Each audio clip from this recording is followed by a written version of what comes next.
This is our first guest in the neighborhood. His name is Ellis Nassour. UNC Radio, the Total Theater Tony Show with me, Dave Lefkowitz, my wife Joyce, and on the telephone with us is... Hello? Hello. It's Ellis Nassour. It is, of course, Ellis Nassour. He is a writer. He writes for BroadwayStars.com. He is also the author of the book Honky Tonk Angel, about the life of, oh my gosh, I'm blanking. Patsy Cline. I do that sometimes too, Patsy Cline. Patsy Cline, of course, that was adapted into a musical that you did about her, and you do a whole bunch of stuff for Broadway. You'll be at the Tonys tomorrow night, and we're going to have you back on the show right now to talk about a Broadway category. But how are you doing, Ellis? Doing well, and yourself? How are things in Colorado? Well, it's funny. We got a tweet from my aunt this morning. Was it a tweet or was it an email?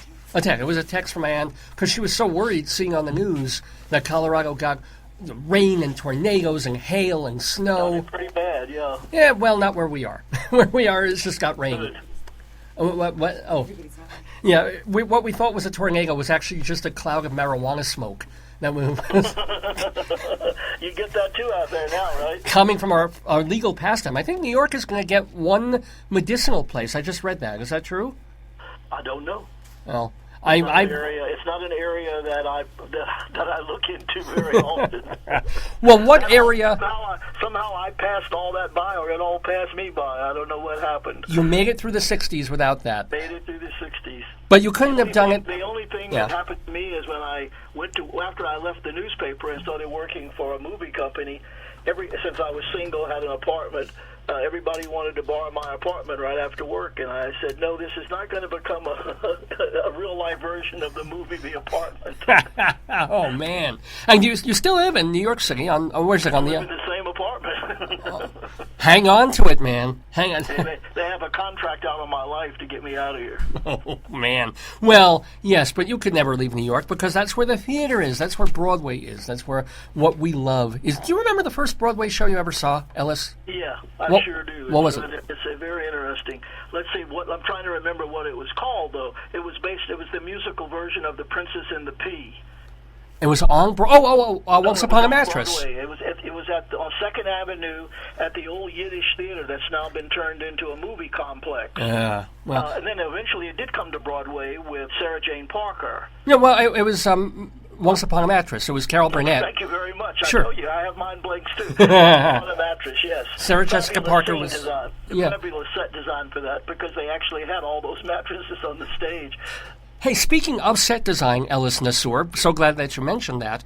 That is the category. See, we're going to have people calling in to and also pre-recording interviews and lots of fun stuff to talk about the different Tony nominee categories of tomorrow night's Tony Awards. And Ellis has chosen to talk about set design of a musical because you feel very strongly about this category and something that was actually left out of this category. Well, actually, there were a couple of good ones that were left out. Okay. But to me, the most egregious omission is the fact that in a category where the nominators can easily add an extra spot, they didn't nominate Finding Neverland. And I know that the reviews for the show have been mixed, but to be honest with you, I saw the show twice. I don't know why they're mixed.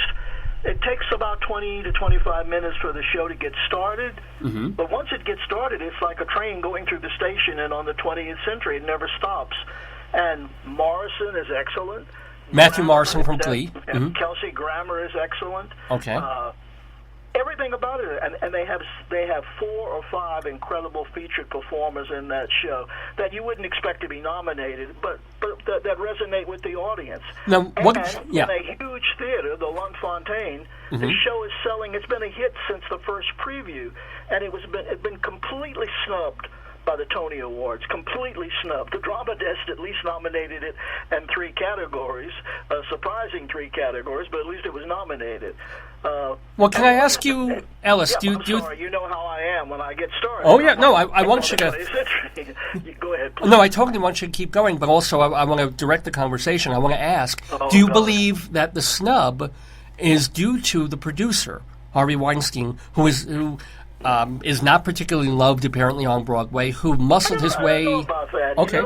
What? I've talked to a lot of people about that. Now, Harvey is an acquired taste to a lot of people. Mm-hmm. But in my capacity through the years, he's always been very polite to me. I mean, he doesn't know me from Adam, but when I say hello to him, he always stops to chat and say, who are you? What do you do?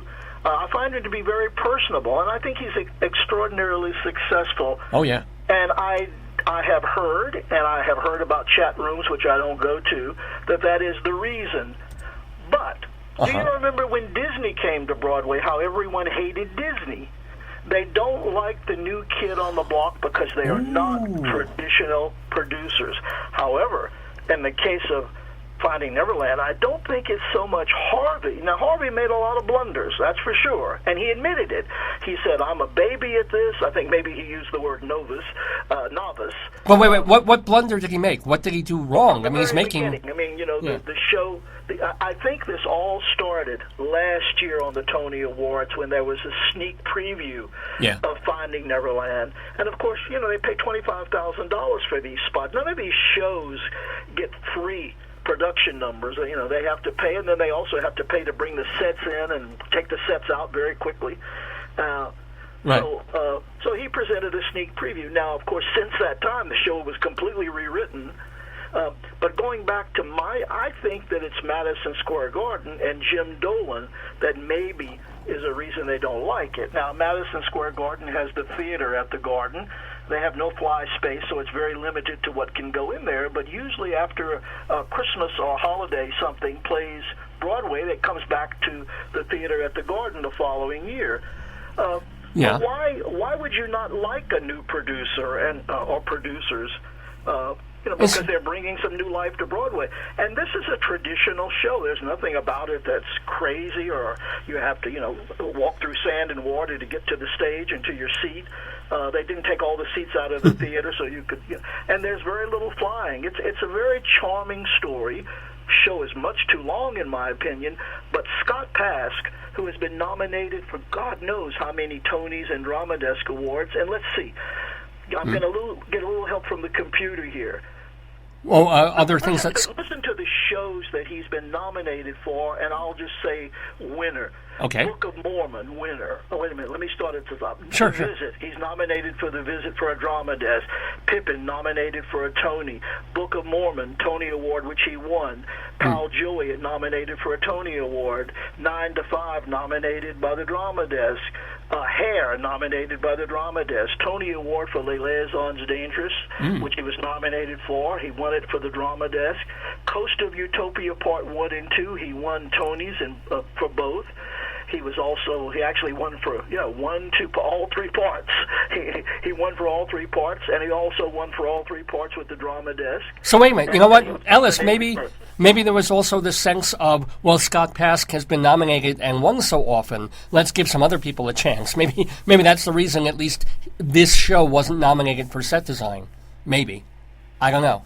Well, you can say that, but then you see that you see in this category here. Now, what did I just lose it? No, here it is. Here, the nominees: Bob Crowley. He's won a lot of Tony Awards. That's fair. A lot more than Scott, and yet he's nominated along with two other people, who I guess were working with him because there are lots of different elements to the scene design of An American in Paris. Well-deserved nomination. David Rockwell. Oh my God! Are you saying that he just fell off the turnip truck? Now here's a guy I never heard of, but I'm sure he's been around for a while because he probably worked on the Light in the Piazza and South Pacific. But his name is Michael Jurgan. He's nominated for The King and I, a beautiful production. But except for the ship that comes out and almost nips your nose, most of the staging is done by curtains in vast space. True. Then you've got a nomination for David Zim, a man I've never heard of, who probably has worked a lot off Broadway, and I'm happy that I'm going to go see where it says more information. He's nominated for Fun Home. Right. Now, did you see Fun Home off Broadway? Unfortunately, no. Nor did I see it on Broadway. It was done at the Public on a vast stage with a curtain backdrop or a bare wall and 3 or 4 coffins, and every once in a while they would roll out some furniture to give the impression of the living room. Now, how does a set like that become a Tony nominee as opposed to other things. The staging for Finding Neverland is magical, and Scott pulled out all the stops. I think it's one of the most beautiful productions he's ever done. And the finale of the show is breathtaking. Oh, wow. Unfortunately, I've not seen Finding Neverland, a show that I did see and I didn't particularly like, but I would have accepted a set design nomination for, would have been Hand to God. Because if you figure, the set design gets the biggest laugh in the entire show. Absolutely. I think there are a few other examples, too, that, shows that actually were quite good, had great set design. I was actually in the play category, there were several worthy people. David Rockwell, again, I guess this is his year. He's been nominated twice. So there you go. You throw that theory out the window. And then Christopher Roram, who, English guy, but he did Wolf Hall. And Wolf Hall, where's the set design in Wolf Hall? Well, there's a lot of lighting and bars and roll it on, roll it off. It's a different category. Bob Crowley nominated again for Skylight. Now, Skylight is a great play and a fantastic revival with 3 pros in the cast. Well, it's a three-person cast, pros. But it's a cluttered apartment with a sink that doesn't always work and a refrigerator whose light doesn't always go on. Okay, so that's what I mean. How many times have cluttered sets been nominated? Yeah. And then, of course, the winner in the play category has got to be The Curious Incident of the Dog in the Nighttime. I mean, those two, Bunny Christie and Finn Ross, got to have those two names as winners. They will certainly deserve taking the Tony home to England because they did a magnificent job. That is magical theater from start to finish. Now let me ask you, Ellis Nassour, before I've got to let you go, you've been to a bunch of Tonys live and in person. You don't just watch them on TV. You get to go. So do you have any... Many years ago when I began writing for Playbill, I found out that you could be a seat filler. So that's how I kind of started going to the Tonys. And then, thanks to Judy Samuelson, I began writing for the Tony Playbill. And then you and I worked on a few things together when you were at Playbill. So, I've been very blessed that I've been invited to the press room. I've been invited to be a stage, like a seat filler or stand in the back or seat in the top of the balcony. Well, do you have any... This year, I at least go to the dress rehearsal and then go to the press room. Well, my question is, do you have any great memories of either last year or the past couple of years, maybe something from the Tony Awards themselves or something that you saw that we wouldn't have seen on TV? Well, one of my favorite memories, all the best memories of any Tony telecast are what goes on while the commercials are on. And depending on your host, it can get pretty raunchy. And if ever somebody happens to have an open mic, that's dangerous. But my favorite memory of the Tonys in recent years was when Rosie O'Donnell hosted the show, and they decided that Rosie should be in a gown as opposed to her traditional pantsuit. Okay. Now, Rosie's a very smart lady, and when she looked into the mirror, she should have said, "No, Nanette." She looked awful in that outfit. I'm not going to say any more. She should have never have. She should have said, "Get me my pantsuit, please." Oh my God! And Rosie was pretty dangerous during the commercial breaks because she was having a problem with the Zeislers at that time, the producers, and she was giving them a pretty hard time during the commercials. But then everybody's always giving them a hard time. And yet they're vastly successful. If it wasn't for the Zeislers, excuse me, I'm saying Zeislers because I'm from Vienna. Oh, the Weislers, of course, I should have caught that. Yeah, the Weislers. Okay, let me... David, don't ever get old. It happens to all of us. Although the Tonys keep us forever young, Broadway and theater does. We have Ellis Nassour on the phone. I was going to let you go, but it occurred to me that the next segment that we're going to do is just a couple of quick Broadway trivia questions. We're going to do them all throughout the show. And I think it'd be more fun if you hang with us for like another couple of minutes, and I'll ask you the trivia question.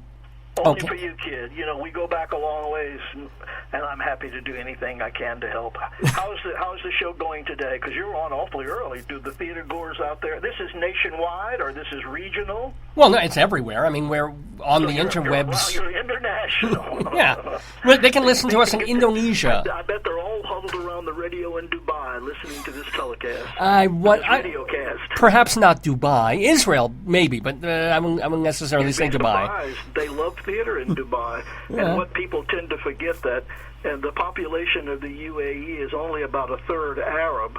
The rest is totally international from just about every country you can imagine. They either work in banking or in oil. Okay, well, Dubai, old friend. Sorry about that. Now, are you ready to play just 2 questions of Broadway trivia? Let's see how good I am. Now, what I want you to do, though, is do it yourself quietly so that the folks at home first can also have a chance at answering the question themselves. So in other words, don't answer the question at first. Don't answer it right away. Right. Give people a chance, because you'll probably know these a lot more than other folks. But this is a brain tickler for this season, okay? 4 Broadway shows this year had animals in their titles. Name 3 of them, and I'll give you like 15, 20 seconds. So use your brain. No fair looking at the computer. 4 shows with animals in the titles. And go, and then I'll tell you when you can, see if you can answer. Here on the Total Theater Tony Show.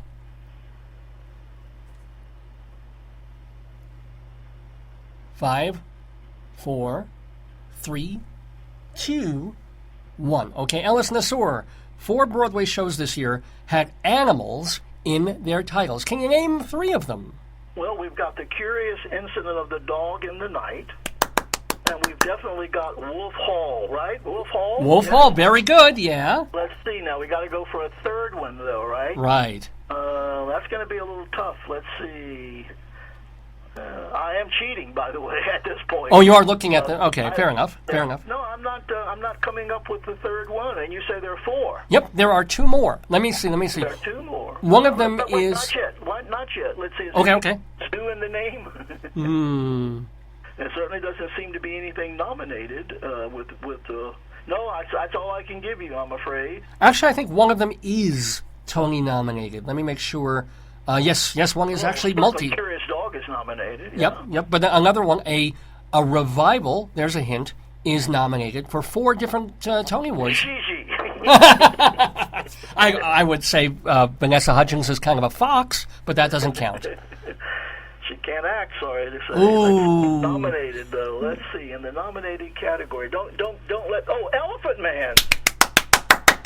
Elephant Man, of course. Can come up with. I'll have to cheat to find the 4th one. You say there are 5, though. No, 4. There are 4, so you've got 3 out of 4. The 4th one is a new play. A new play in the room. Oh, a new play. Okay. Yep. And it was not nominated. It was not nominated. Right. Okay. I'm going to have to cave in and say I don't win.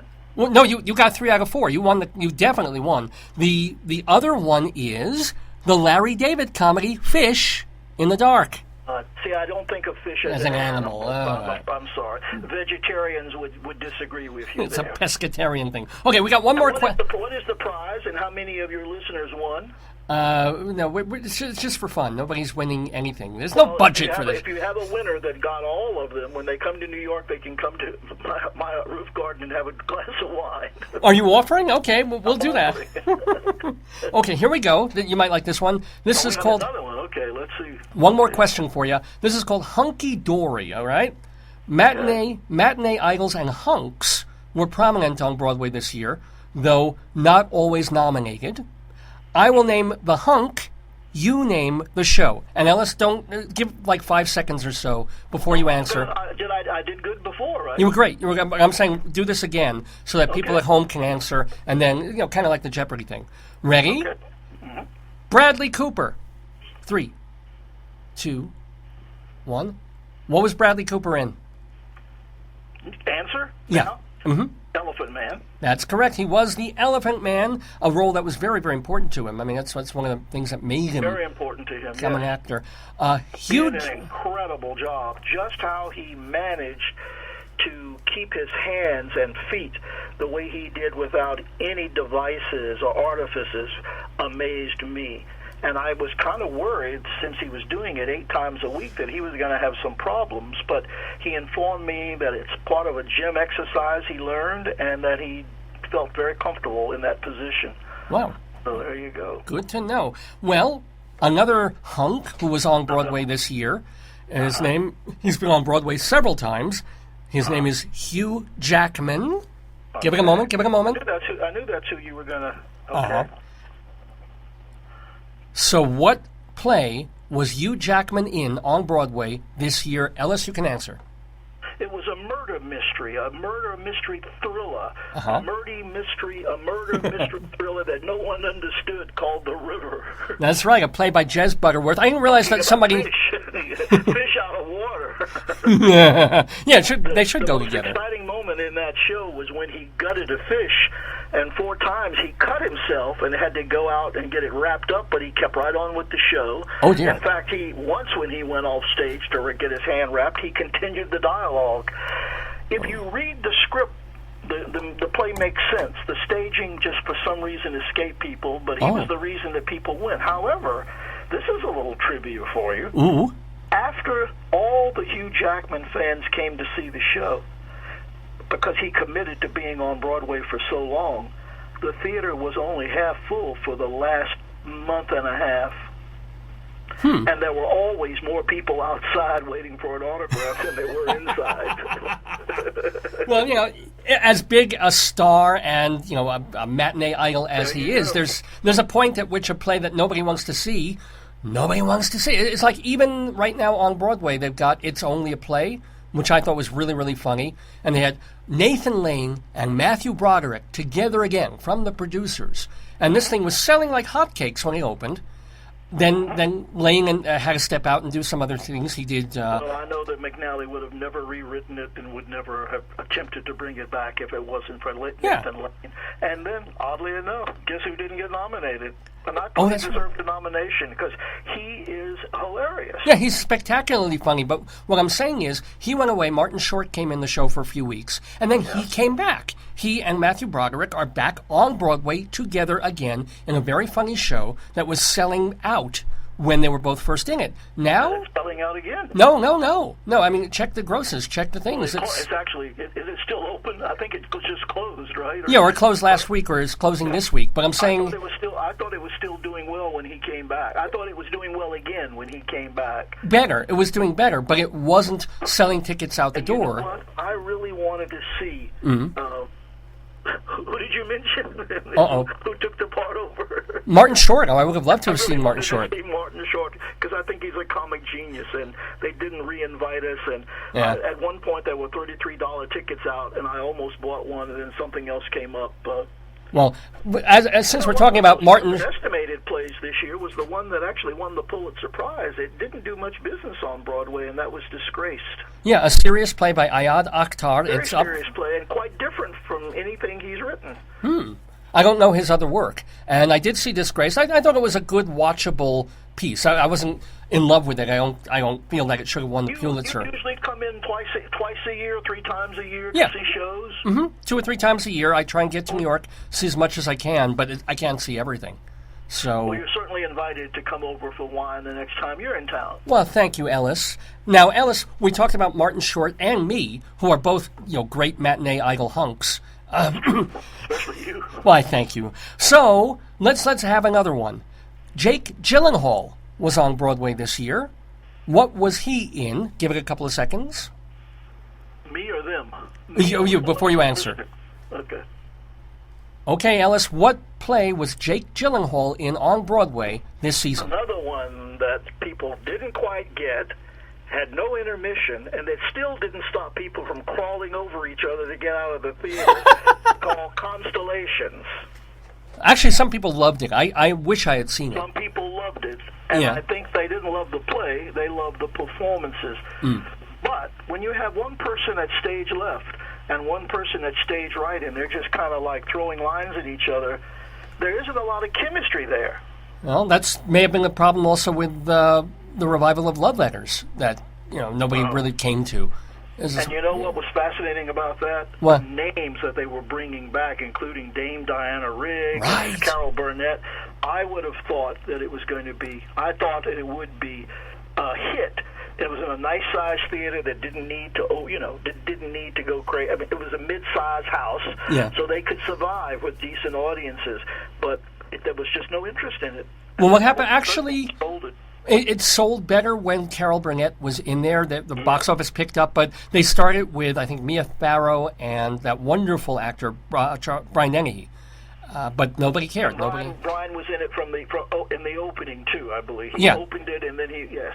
So I'm saying that didn't I sell. The reason they cast Mia Farrow because of the recent headlines, but I think a lot of those recent headlines have backfired against her. Yeah. She's pulled some.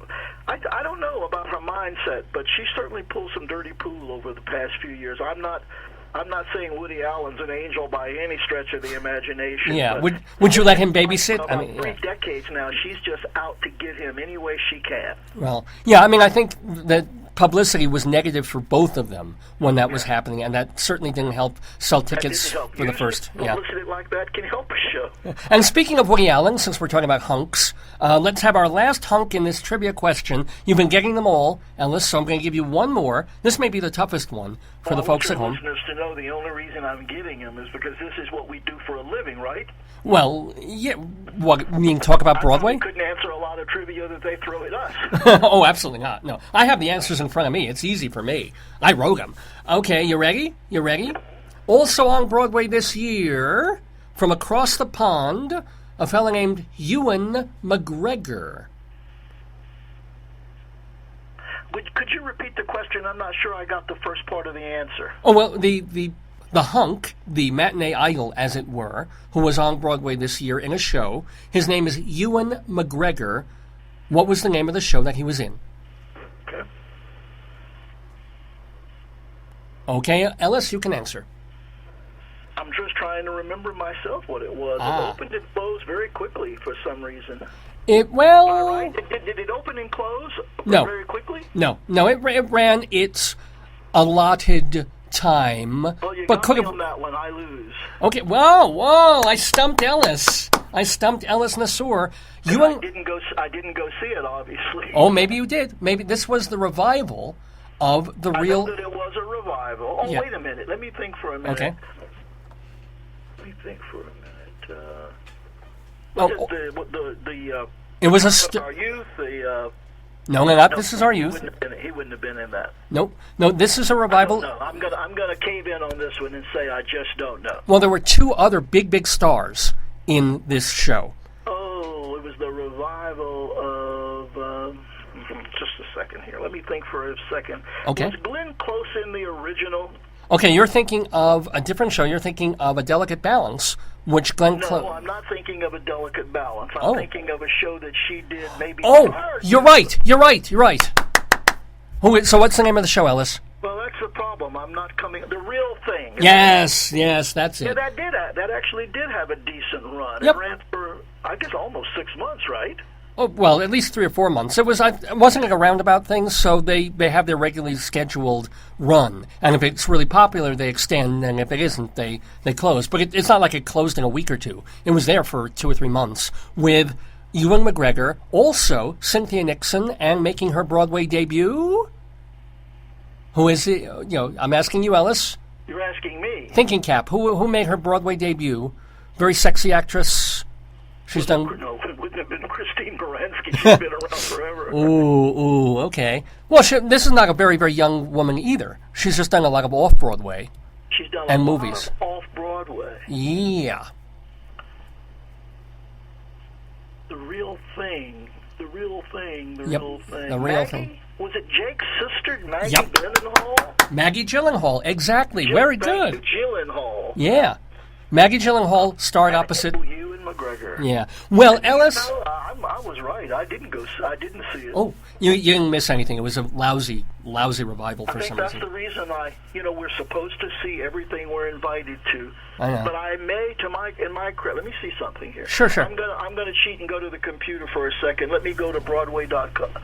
Okay. I see it opened in October of last year, and I was working overseas, so when I came back, they weren't, I think no, it was still running when I got back, but as a rule, after a show's been up, they don't invite us. Even though you can beg and plead, they won't invite you back. They won't invite you again. Once you miss the media dates, that's it. Sometimes, well, it depends on how the show is and which press agent you're dealing with. Some are a lot friendlier and kinder than others. A lot of them, it's the producers that are making the call. I would like them to invite. I think it's much too late because the Fish in the Water, Fish in the Dark has already been nominated or not nominated. But I would love to see Jason Alexander, and it's great to have him back on Broadway. Oh, absolutely.